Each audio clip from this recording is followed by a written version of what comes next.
save the men's pole vault as we head back towards the next track event, which is the men's 100 metres. Again, one of the highlights of this programme here in Kachau, and largely the same lineup as we had in Xiamen, plus the addition of Keshane Thompson, who's starting his outdoor season here in China. Rohan Watson from Jamaica goes in lane 1, 5th at the World Indoors in Nanjing, in lane 1 for the second week running.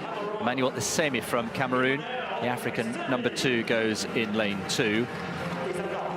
Letsidi Tebogo was disappointed maybe with 10-2 last weekend, but he is still building speed and sharpness after the 400 metres in the first few events of this year, building his endurance. He's still working on speed. Now, Keshane Thompson, Olympic silver medalist in Paris, of course, in the closest Olympic final in history. 5 thousandths of a second. He doesn't race very often. The fact that he's made the long trip suggests to me that he fancies his chances, and he'll have to be in form against the man in form, Akani Simbine. 2 out of 2 outdoors so far. Brilliant in Xiamen last weekend. His acceleration in the final 30 was very impressive. Coleman, Christian Coleman, the indoor specialist, of course, over 60 metres, got a great start last weekend, but couldn't quite finish it and ended up in 4th place. He's in lane 6. Ferdinand Omanyala, also a great starter, powerful, the reigning African champion. 2nd behind Simbine last weekend. What can he do here in Kachau? Jeremiah Azu, European world indoor champion, very relaxed, hitting all the right notes at the moment, enjoying his athletics, back with his original former coach, Helen James. And Xie Junye gets a great reception from the crowd for China in lane 9, 3 times a 4th placer at the World Indoors. But the question is, Keshane Thompson, having made that long journey, what sort of shape is he in? Well, the early signs are good. There he is, right of picture. Ran 6:48 into a headwind outdoors, and then 6:56 indoors over 60 metres. So the omens are good. He's got a fantastic start and a great finish as well. So, the big names: Tebogo in 3, Botswana. Keshane Thompson in 4. Simbine in the red. The man in form here in 5. Coleman in 6. Omanyala 7. Azu in lane 8. Men's 100 metres.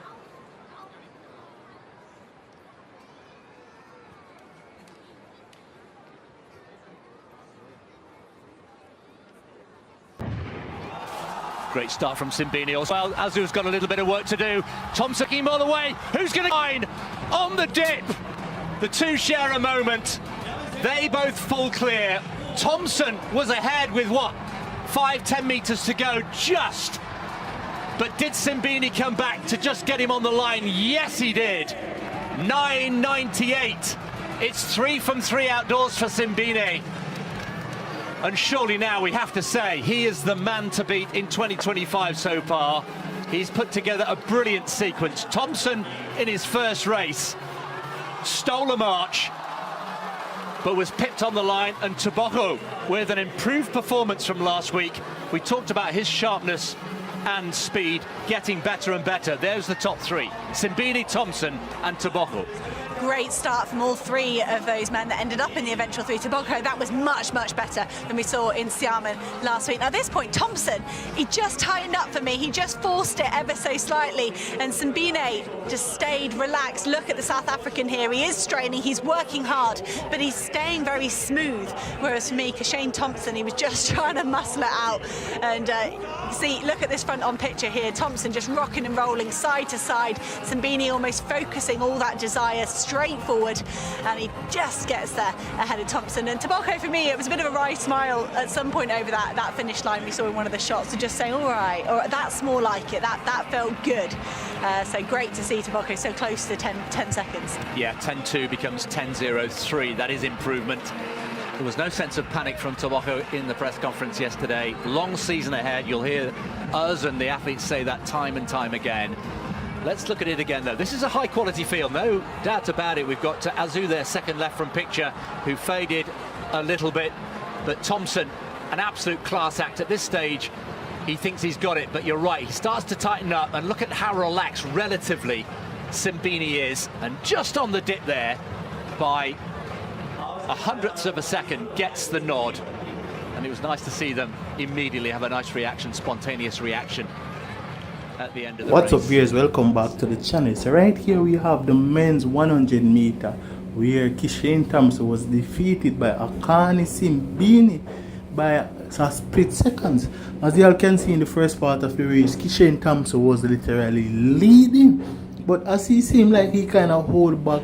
But not gonna lie, Simbini, he was running very fast, and his goal was to literally win, and he won. So South Africa's sprinting ace Akani Simbini claimed back-to-back 100 meter victories of the 2025 Diamond League season, beating Olympic silver medalist Kishane Thompson in the People's Republic of China on May the 3rd. So this was May 3rd. You know, it's just a couple months back, but it's very recent. The Olympic relay silver medalist again finished with a flourish, beating Thompson at the line in a photo finish. Simbini stopped the clock at 9.98 seconds, with the Jamaican star finishing just 0.01 seconds adrift. Simbini now boasts 3 victories in as many international 100 meter races this season, adding to a superb start to the 2025 season. He also claimed the top step of the podium at the weeks before Diamond League meeting in China. Simbini is the form sprinter at the moment, clocking a early time of 9.90 seconds at the Botswana Golden Grand Prix in Gabmore on Saturday the 12th of April. So right now, guys, Akani Simbini, he's definitely coming up great in the track and field world right now. Right now, to be honest, since the 2025 season has started, I have at least 6 athletes who I've seen running some fast times. One, Kishane Thompson, Akani Simbini, Kung Fu Kenny, you know, Kenny from the United States. We have Oblique Civil, he's running some fast times as well, and Akeem Blake. Well, those are some of the athletes who have been seen running some fast times since the 2025 season. So it's definitely a great moment. That I just know that this World Championship, which will be coming up in September, is gonna be a great and exciting one, because many of the athletes so far are running some incredible times. So there is so much competition coming up. But as I said, this was definitely a great 100 meters. So if you all enjoyed this race, drop a like, and if you are new to the channel, please consider subscribing. That way you'll be fully notified. Right now we are officially at 40k subscribers, so it's definitely good to see y'all listening, enjoying the videos and subscribing. But I've been saying it, the goal is to reach 50k subscribers as far as this 2025 track and field season, because I've been giving y'all so many great contents which y'all haven't seen before. The 31-year-old Simbini won the first global sprint medal with his bronze in the 60 meter at the recent World Athletics Indoor Championships in Nanjing. Olympic 200 meter medalist Leslie Tobiga also got in the action, claiming 3rd place in a time of 10.03 seconds. Former world champion Christian Coleman of the United States has to be content with 5th place, while newly minted world indoor champion German got 6th place. So yeah, man, my people, great moment in the track and field world right now, and I know y'all are enjoying it. Definitely so am I. So as I said, many of y'all has been watching and not subscribing, so y'all need to subscribe. When you subscribe, turn on that post notification bell so y'all won't miss any updates pertaining to all track and field events. Wherever, thanks for watching once more. As I said, I have so many races to show y'all, but y'all need to subscribe so y'all won't miss any updates pertaining to all of the track and field events which will be coming soon.